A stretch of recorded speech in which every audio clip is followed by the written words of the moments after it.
Donald Trump is panicking and convened an emergency meeting in the Situation Room with his top cabinet officials. This as Iran is absolutely repudiating Donald Trump's claims that Iran entered into a deal to open the Strait of Hormuz and to basically fully surrender. Iran said we haven't agreed to anything that Donald Trump is saying. So MeidasTouch just exposed Trump's latest lie about Iran, and it's creating a genuine international crisis. They're doing the journalism mainstream media won't, actually fact-checking Trump's claims, while other outlets just stenograph his statements.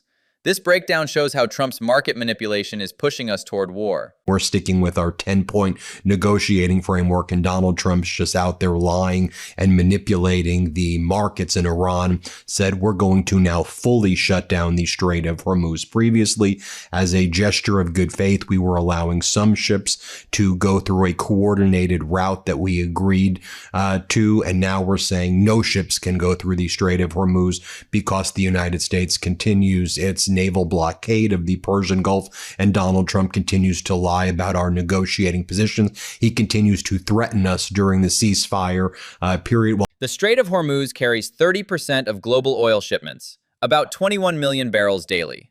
Trump's pattern of lying about deals to manipulate markets goes back decades, but now it's creating real violence.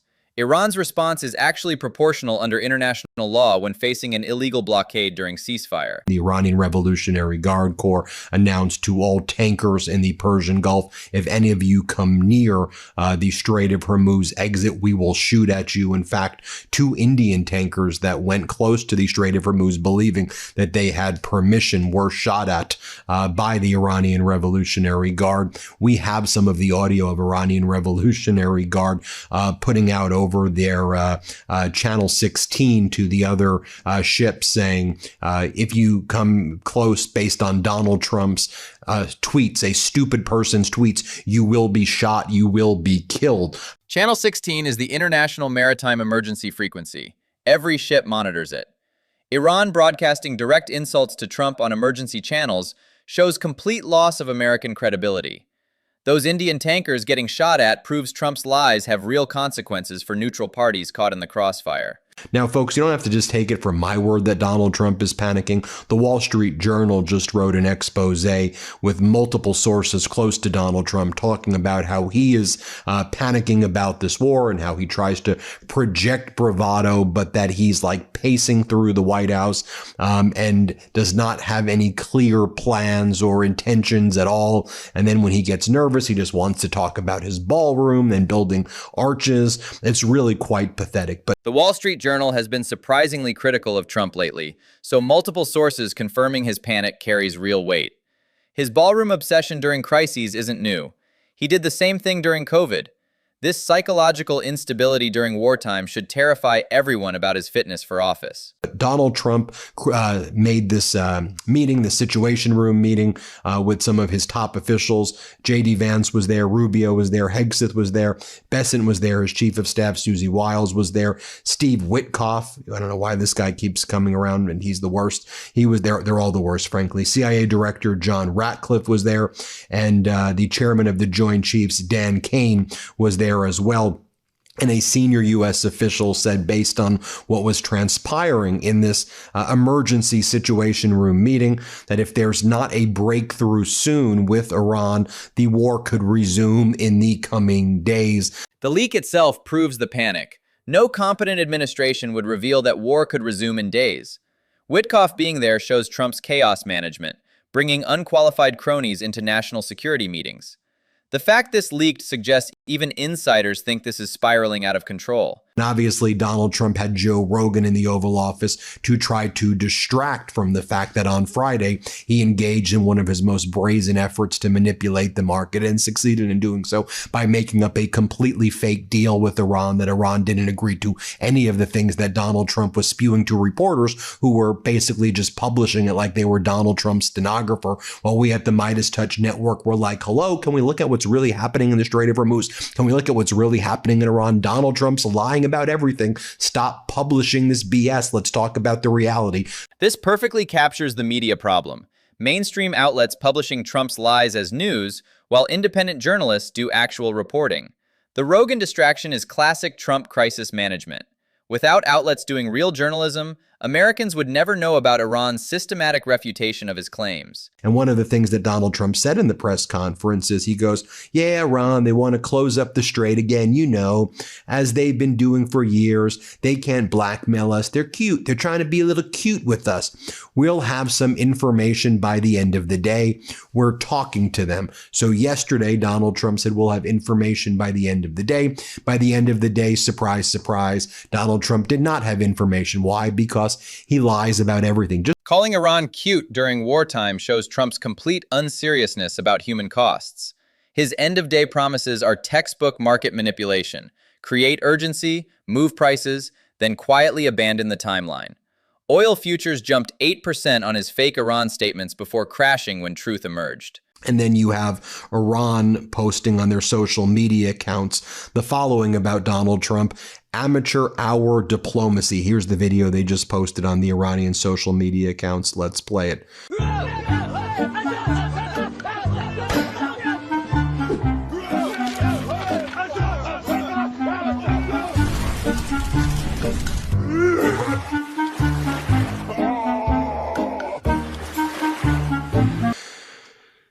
Now, one of the things that Iran winning the propaganda war is hugely significant. They're making Trump look foolish on the world stage. Amateur hour diplomacy from Iran's official accounts shows they're not intimidated.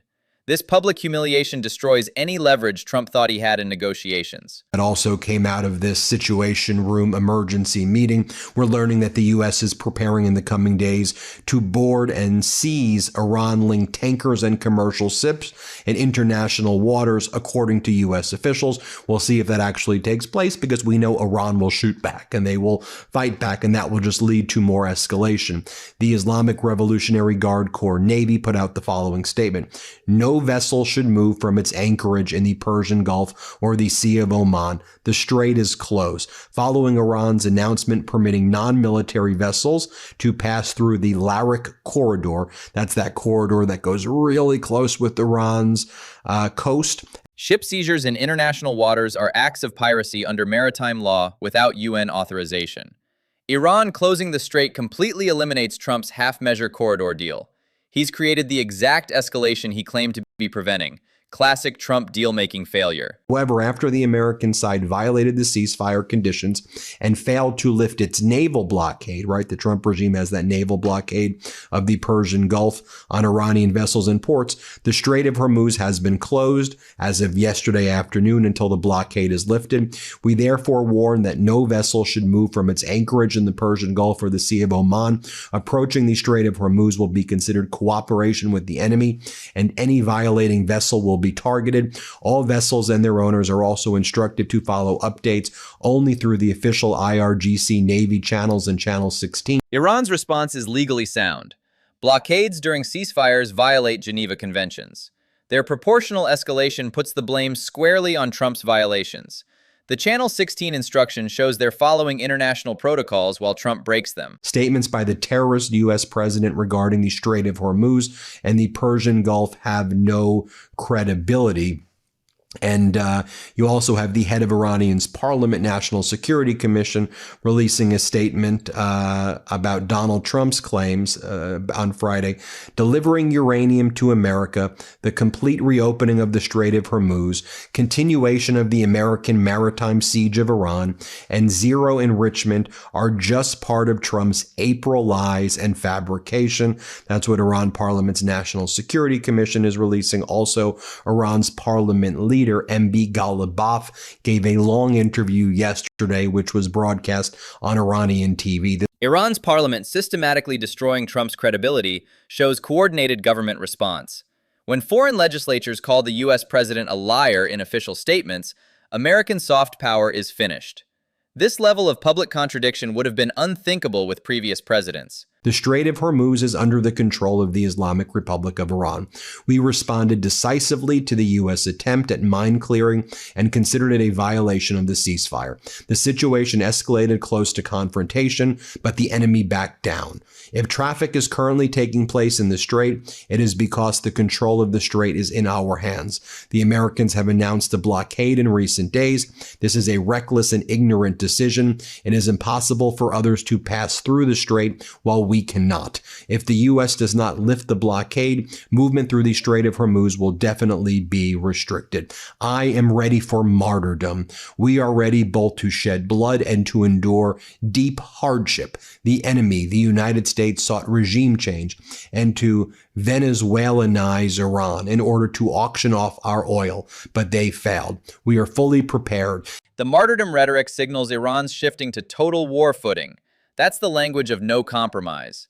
U.S. forces backing down from mine clearing shows Iran's actually winning these confrontations. Trump's threats are pushing them toward the exact extremism he claims to be fighting. The enemy failed in its various plans it had, destroying the Air Force and missile capabilities, destroying the Navy, launching a ground attack, and opening the Strait of Hormuz. In all of these, they were unsuccessful. And in fact, what we learned just now, U.S. intelligence assesses that Iran still retains 40% of its pre-war stockpile of drones, and after conducting operations to dig up buried missile cities during the ceasefire, 60% of its missile launchers. So Iran has most of its weapons, and during the ceasefire, they are rapidly building right now. This intelligence assessment destroys Trump's victory narrative. Iran kept 60% of missiles and 40% of drones despite massive bombing campaigns. The buried missile cities show Iran learned from previous conflicts. Trump's been lying about military success while Iran rebuilt during ceasefire. At this stage, the most important requirement for U.S. policy is strategic realism about what the use of force can still achieve against Iran. Iran's leadership is not interested in prolonging the war, but it believes it holds an advantage in a pain tolerance competition vis-a-vis the United States and the international community. Threats of force are unlikely to produce meaningful concessions in negotiations.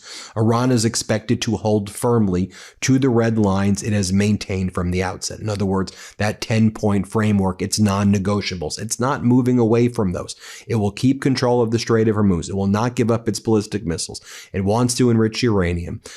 Maybe you can have a time frame of where they will stop enriching uranium, but they're going to say they're going to enrich uranium. Iran's pain tolerance advantage is real. They've survived 40 years of sanctions and warfare. Their economy adapted to isolation while America's is globally integrated and vulnerable. Trump's threats actually strengthen Iranian hardliners who warned about trusting America from the beginning. Maritime pressure by the United States will not compel Iranian capitulation. Absent an agreement, it is more likely lead to a direct confrontation between the U.S. and Iran. Interdictions of Iranian shipping may accelerate escalation, but not surrender. The current Iranian leadership will not give up uranium enrichment, its missile program, support for its regional network of proxies, or its strategic influence over the Strait of Hormuz. Limited strikes will not alter this trajectory. Tehran is not easily swayed by signaling. A broader campaign against Iran's civilian infrastructure could severely damage its economy, but would almost certainly trigger wide-scale retaliation, particularly against energy infrastructure across the Gulf. Without regime change, which would require a dramatic U.S. investment in time, resources, and political will, these core dynamics are unlikely to shift. This analysis nails why Trump's approach fails.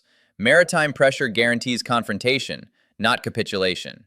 A broader campaign against civilian infrastructure would trigger massive retaliation against Saudi and UAE oil facilities, creating global economic collapse.